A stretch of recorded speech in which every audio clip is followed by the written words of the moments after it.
Hello friends, once again welcome back to your own YouTube channel learning need. और जैसा कि आपको पता है, डेली सुबह 10 बजे आपकी जो क्लास चलती है वो चलती है लैंग्वेज की। देखते हैं यहाँ पे हम हिंदी, इंग्लिश और संस्कृत। पहले इसकी कंबाइंड क्लासेस भी मैं आपको दे रही थी।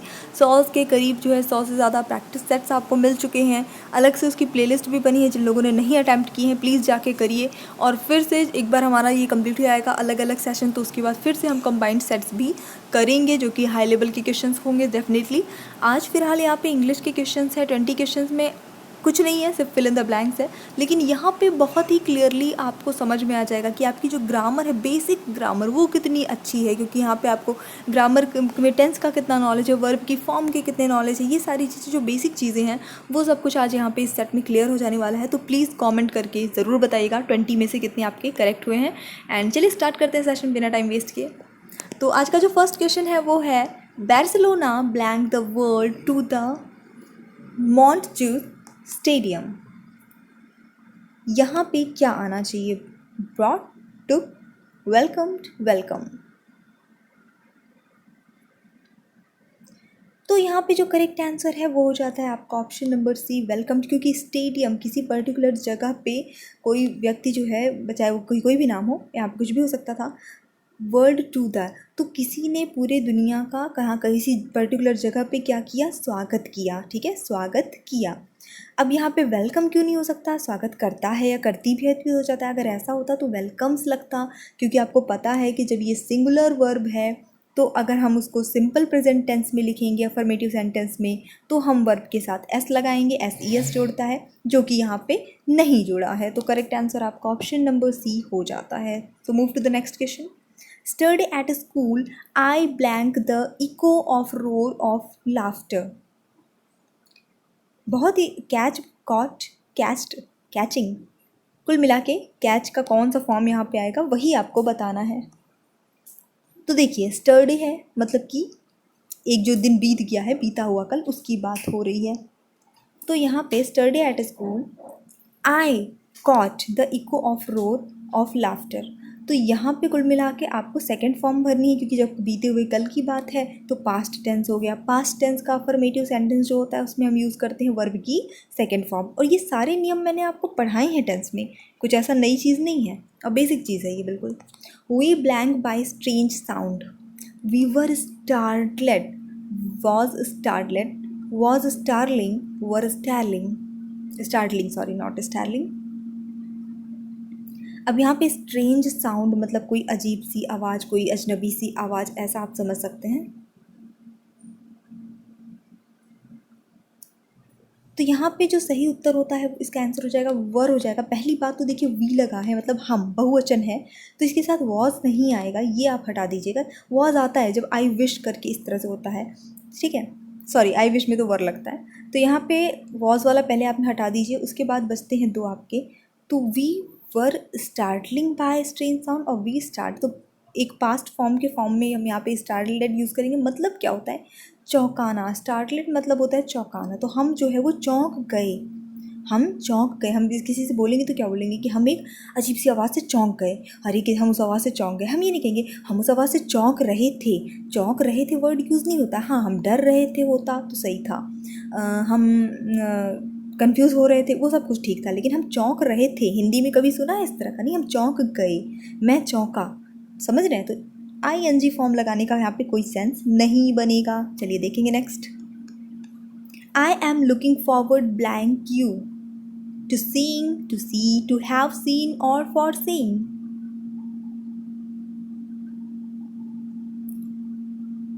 सो आई एम लुकिंग फॉरवर्ड, जब ये सेंटेंस आपका कभी भी यूज़ होता है तो उसके बाद आप चाहे जो भी वर्ब लगाएंगे उस आई एन जी फॉर्म में लगाते हैं। आपका ऑप्शन नंबर ए सही हो जाएगा, टू सीइंग यू।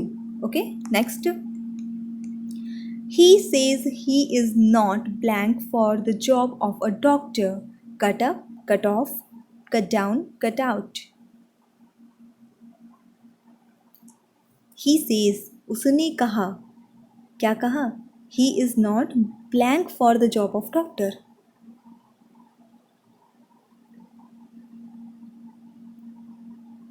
तो यहाँ पे जो करेक्ट आंसर होता है वो हो जाता है आपका cut out. He is not cut out for the job of doctor. Basically cut out जो है वो आपका यूज़ होता है बाजी मार ले जाने के लिए, बंद करने के लिए किसी काम को, या काम करके कोई किसी चीज़ को हटा देने के लिए, इन सभी सेंसेस में यूज़ होता है। तो यहाँ पे कुल मिला के ये बताया गया है कि वो इस जॉब के लिए जो है वो कुल मिला के नहीं करना चाहता या फिर नहीं बना है, ऐसा वो कहने की कोशिश कर रहा है। मल्टीपल सेंसेस कट आउट के आ जाते हैं।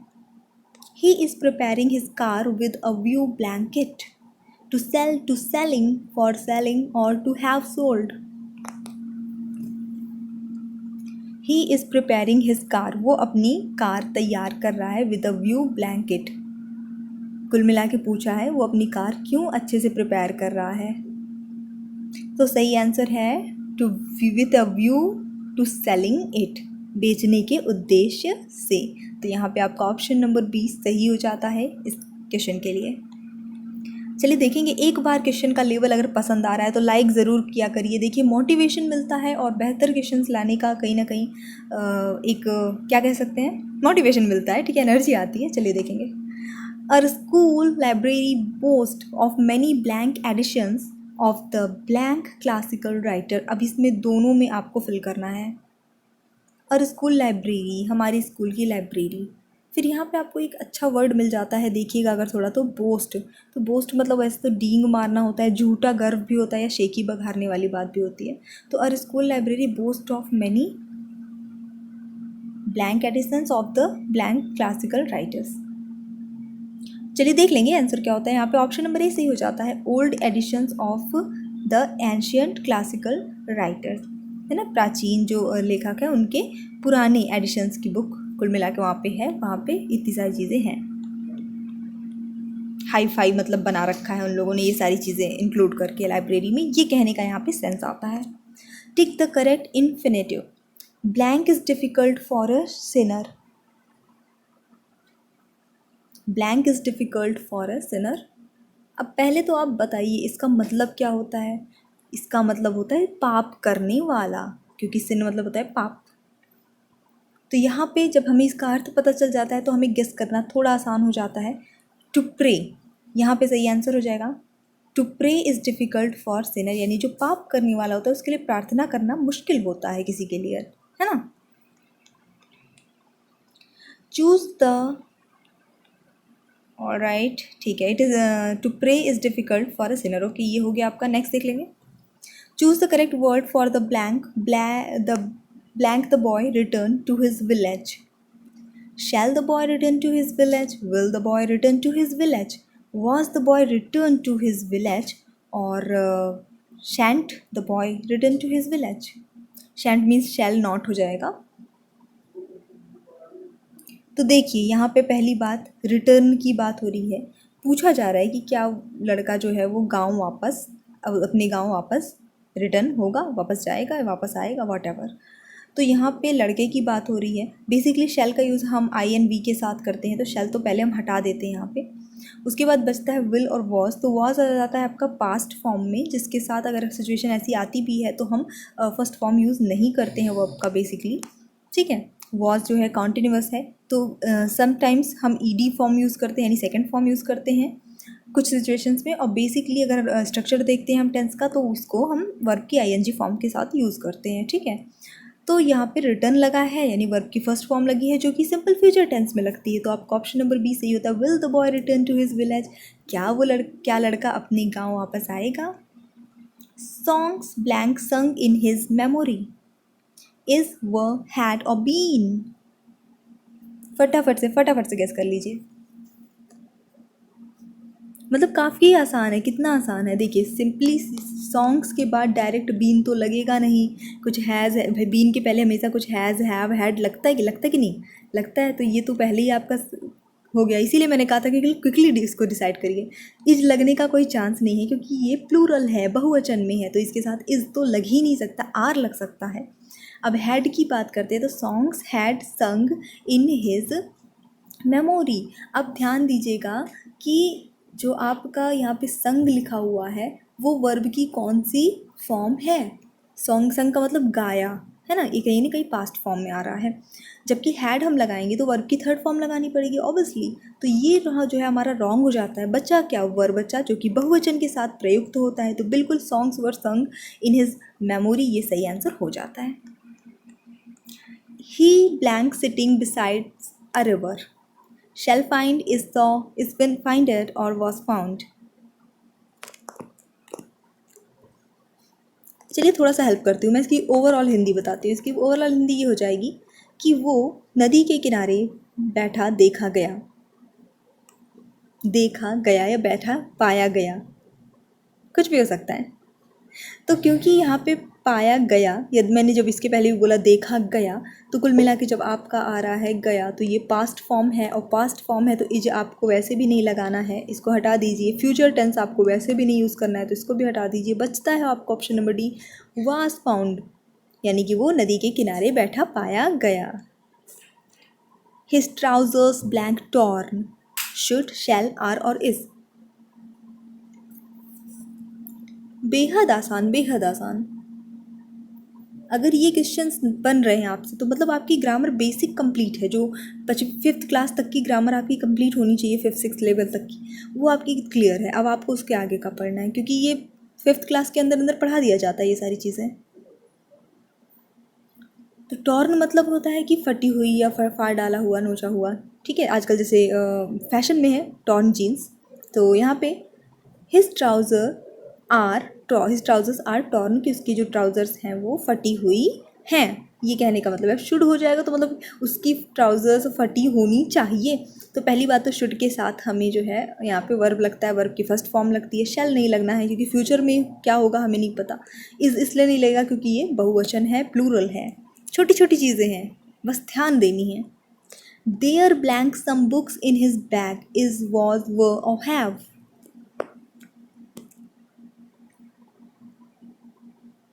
सो काफ़ी आसान है। पहली बात, बुक्स की बात हो रही है, सम बुक्स, कुछ किताबें, है ना, बहुवचन है, एक वचन बिल्कुल भी नहीं है। तो इस तो पहले हटा दीजिए, एक हट गया। चलिए कैसे देख लेते हैं। वर हो जाएगा, उसके बैग में कुछ किताबें थी, एक वचन नहीं था इसलिए इज और वॉज हमारा पहले ही हट गया था। There have some books in his bag, ये भी सही सेंटेंस नहीं बनेगा, इसका सही सेंस नहीं निकलेगा।